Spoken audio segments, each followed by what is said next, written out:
What's going on, guys? T-Mart here, and today I wanted to give you guys a preview of the map Gauntlet in Black Ops 3. So this is one of the 4 multiplayer maps coming to Black Ops 3 as a part of the Awakening DLC.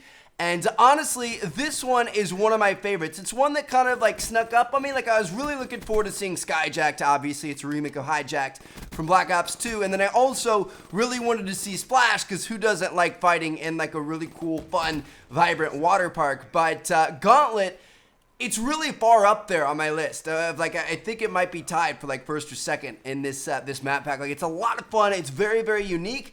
And honestly, out of all of the maps there, I think this one is the one that they could potentially put into competitive, which is kind of cool. Now, it's actually a pretty big map, and it takes that 3-lane design very, very seriously. So, dating back to like Call of Duty 4 and stuff, a lot of the best maps, the ones that are super, super competitive, the ones that are super fair and super balanced on each side and stuff like that, have 3 lanes, and you can kind of easily predict, you know, where enemies are going to be coming from, where they're going to be spawning from, where they're going to end up going and stuff like that. There's kind of like a middle lane, then there's 2 flank lanes around the outside. That's how a lot of good maps are made, because if they're not 3 lanes, they're not really, you know, predictable in a sense.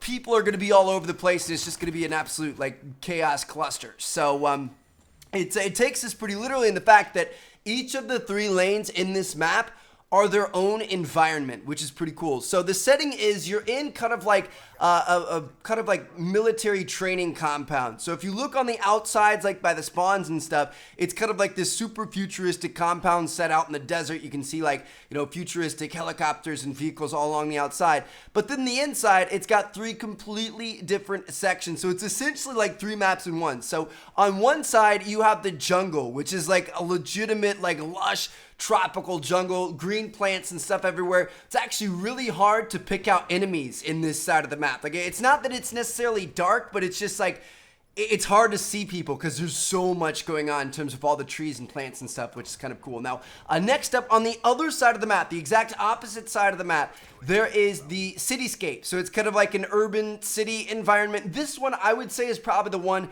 that I played the least of on this map. Like, I never really found myself over here. I usually was over on the jungle side or in the middle, but it's pretty simple. It's essentially just like a city alleyway with like a building in the middle and stuff.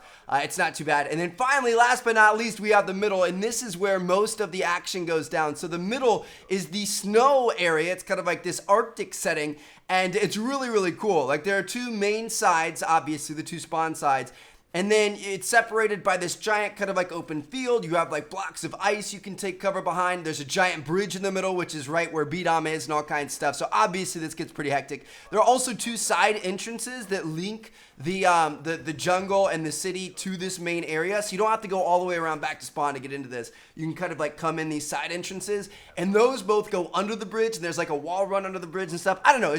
It's a really cool map. Like, it's super, super balanced. It offers a lot of head-to-head engagement. It also offers some flank routes if you want to go that way. And overall, I had a lot of fun in this thing. Like, it works really, really well. And like I said, I think out of any of them, this would be the best one for competitive. So we'll have to wait and see. Obviously, Skyjack, like Hardpoint, is going to be a good competitive one. But out of the new maps, this one looked like it'd be pretty good. So, yeah, there you guys have it. Hope you guys enjoyed. Thank you guys so much for watching. Make sure you guys check out these 2 videos if you've seen yet. This one, the first one we put up earlier today, is crazy. We have details on the next 10th specialist character coming to Black Ops 3. Very exciting stuff. Thank you guys for watching. I'll see you tomorrow. We're going to check out the map Rise. Peace out.